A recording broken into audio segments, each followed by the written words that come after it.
durante el siglo XVI y el siglo XVII, la monarquía hispánica, que no España, estaba compuesta por 4 grandes estados soberanos. El Reino de Castilla, que a medida que avanzaba el periodo fue tomando un papel preponderante por su peso demográfico, porque era la titular del Imperio Americano.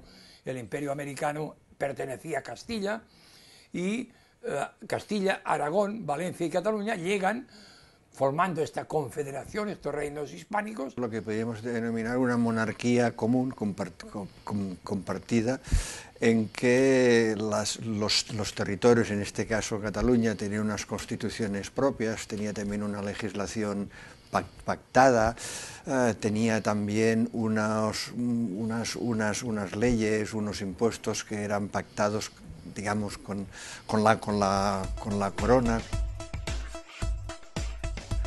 Es complicado hablar de 1714, de nación española, de Estado español, es complicado en el sentido que lo entendemos hoy.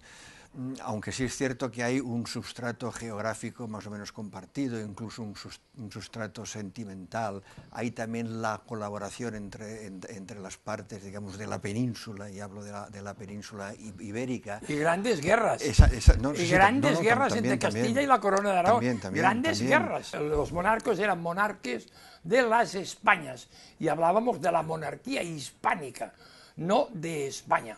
Hablar de España es cierto, pero también es cierto que Rafael Casanova, en el bando que emite o que publica justo antes de que caiga Barcelona en 1714, acaba el bando diciendo o exclamando por la libertad de toda España.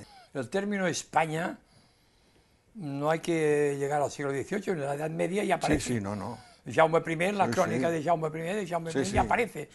España era un concepto yo me refería a Rafael Casanova cuando dice por la libertad de todos los españoles, que por cierto es esta frase de algunos documentos se suele suprimir del bando de Rafael de Casanova. El término España o de las Españas es frecuente, y es un concepto geográfico, no es un concepto estatal.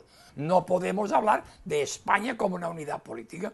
La unidad política se instaura a partir de 1707 para el Reino de Valencia y para el Reino de Aragón, cuando las tropas de los ejércitos franco-castellanos ocupan el territorio, y para Cataluña a partir de 1714.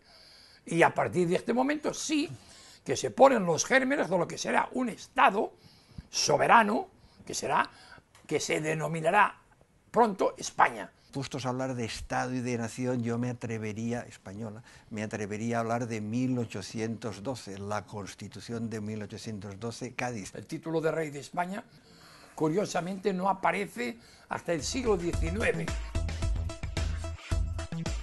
Cataluña en 1714 tiene un gobierno propio, tiene una conciencia colectiva, tiene una idea de nación que ciertamente ha sido erosionada por la política de los virreyes durante los siglos XVI y XVII, esto es evidente, pero Cataluña, Estado, bueno, le llamaremos Estado, le llamaremos como sea. No hace referencia. Es que tampoco tiene mucho sentido hablar de Estado en según qué siglos, como hablar de nación en según qué siglos. Claro, ahora cuando dice Cataluña perdió las libertades nacionales, claro, ¿qué es una nación? Y a partir de dónde puede hablarse de nación en el sentido que nosotros hablamos hoy de nación. Yo creo que en 1714 no puede hablarse de nación, ni siquiera de nación española ni de nación catalana. El término nación, hoy la historiografía acepta que Cataluña era una nación con todos los condicionantes